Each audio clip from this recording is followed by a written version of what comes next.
আজি আজি কি কিমান তাৰিখ? আজি 30 তাৰিখ। 30 তাৰিখ ন?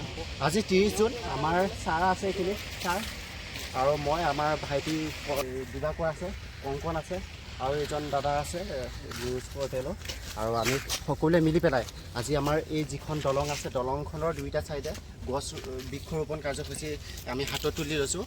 আমি সম্পূৰ্ণ কাৰ্যসূচী আমাৰ নিজৰ কাৰ্যসূচী গ্ৰীণ ৱাৰিয়ৰ যিটো হোৱাটছআপ গ্ৰুপ আছে, সেই হোৱাটছআপ গ্ৰুপটোত আমি সকলো আছোঁ আৰু সকলোৱে সিদ্ধান্ত ল'লোঁ যে গছপুলি ৰোৱা হওক। তো চৰকাৰ সাহাৰ্য আশা কৰোঁ দিব। তেওঁ চৰকাৰে সাহাৰ্য দিলেও বা নিদিলেও এই বৃক্ষৰোপণ কাৰ্যসূচী যি আৰম্ভ হৈছে ই কেতিয়াও শেষ নহয়। আগন্তুক দিনলৈকে এই কাৰ্যসূচী চলি যাব।